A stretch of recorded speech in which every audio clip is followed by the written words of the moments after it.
They can be. I mean, the polls can be a positive thing. When George Gallup introduced commercial polling, he called it the pulse of democracy. Here, finally, was the ability of the political class not simply to listen, but to hear. And not simply to hear those who had a voice, but to listen to all Canadians, all Americans. The problem, I think, has become is that we have overinterpreted polls and that we interpret them too literally. It's a little bit like reading the Bible. I mean, there's great stories there are great lessons to be taught, but that if we mistake, myths for facts, we can find ourselves, fundamentally believing things that in fact aren't true.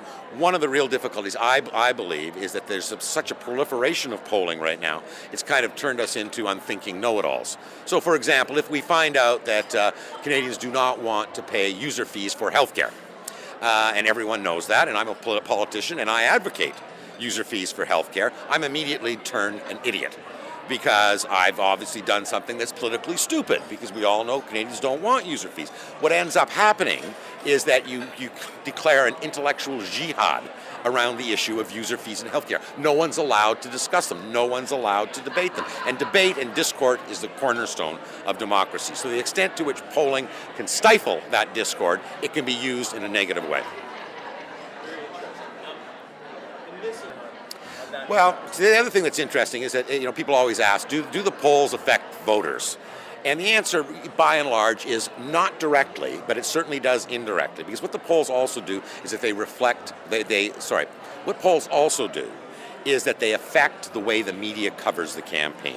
So if I come out with a poll tomorrow that said Michael Ignatieff has just surged 5 points in the polls, everyone will be covering Michael Ignatieff with a very positive kind of screen. They will be saying, Ignatieff's got momentum, look at the big crowds, whereas if I said he had gone down, they probably wouldn't even bother covering. If there were crowds there, they wouldn't bother to cover it at all. And that will have an effect. That will have kind of a self-fulfilling prophecy effect. We're in an interesting situation right now. We're post-debate. I mean, a lot of people believe that Jack Layton and the NDP have momentum.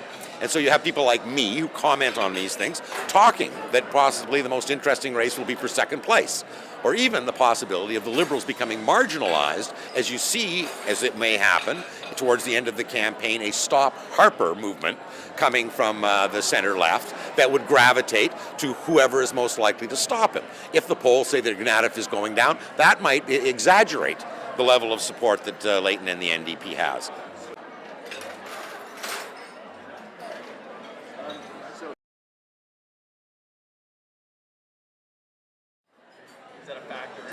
No, I don't think it perpetuates any single myth. I think it could perpetuate a lot of myths. In fact, if the New Democrats were coming up in the polls, as many believe they are right now, quite the opposite. I mean, it will probably exaggerate the kind of support the NDP have, because more people will be covering them. They're covering what Jack Layton is doing now in Quebec in a way that they never would have, absent polls that said that he's actually got some tailwinds behind him there right now. I think we just have to use polls as they were meant to be used. The pollster is not all-knowing. The pollster is not a clairvoyant. We can't predict things in the future that are going to happen based on polls. That's not what polls are ever designed for. They're designed for a snapshot in the moment to reflect only the question that was asked. And so when we ask, if election was held tomorrow, how would you vote? And the Conservatives go down 2 points, and we say, oh, it's the ODA effect. That's just bull, quite frankly, because if we haven't tested the ODA effect and been able to factor it in very precisely and correlate it with that 2% decline, we're just speculating. And if we're doing that, what we're doing is that we're taking a population that otherwise, if they didn't have polls, would be uninformed and making them misinformed, and that's irresponsible. Polls become even more distorted. Yeah, as voter turnout goes down, the polls are tougher and tougher to analyze. So, for example, I mean, the most unreliable polling always is municipal polling, because turnout rates are around 30%. So if I'm doing a random probability sample, 70% of the opinion I'm gathering is really immaterial, because these are non-voters. And being able to ferret out a voter from a non-voter, as I mentioned earlier, is a very, very difficult task. So yes, turnout has an additionally influencing effect on the accuracy, the end of the day accuracy. Historically, what we've done is when we have undecideds, usually people who are undecided to the question if the election happened tomorrow, how would you vote, are undecided about everything. They'd be undecided about whether today is Friday or not. So what we've done quite successfully and historically is we've factored them out and proportioned them proportional to the decided vote, because they're non-voters. When you get a undecided rate's usually around 10-12%, but when your non-voting population becomes 40%, as it has been in the 2008 election, 42%, that we have a much bigger problem on our hands. Well, if the average person is truly interested in polls, they should go and read Survey Methodology 101 textbook, or even go to Wikipedia and say, polling, sampling, margins of error, in order to understand a little bit of this and have a capacity to read the polls a little bit more critically. The first people who should follow that advice are journalists, many of whom have no idea whatsoever. For example, the fact that you have a lot of the pollsters reporting numbers down to the first decimal point is crazy. The discipline by definition is not precise enough to do that. So you've got one of two things going on. Either people are stupid and don't understand the limits of polling, or they're deceitful. They're trying to make out that they have a precision that clearly they do not have.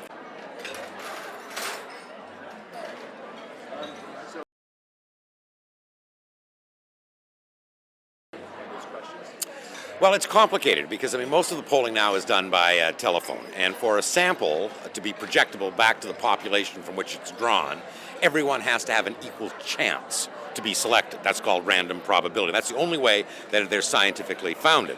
Well, young people tend to disproportionately have cell phones, not landlines, and that our calling goes into landlines. So what you're seeing now is you're seeing a lot of the polling, the random digit dialing, telephone polling, skewing very old and missing out young people. Anecdotally, I have 3 adult children who don't have landlines. They are not part of my samples, therefore they do not have a chance to be selected, and it skews our polling. We have some difficulties in this regard.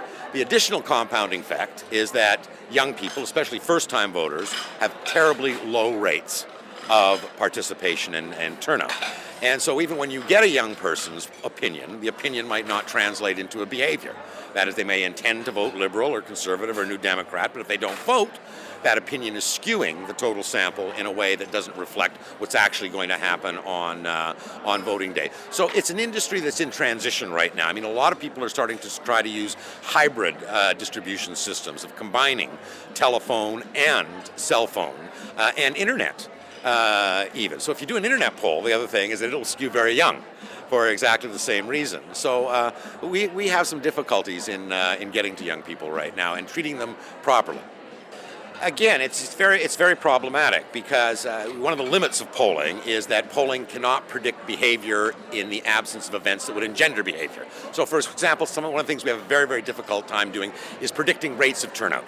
If it snows, the rate of turnout might be different than if it doesn't. So we use proxy measures. We would ask people, for example, going back to all federal, provincial, and municipal elections where you might have been eligible to vote, did you say that you voted in most of them, a few of them, or none of them? And let people volunteer all of them.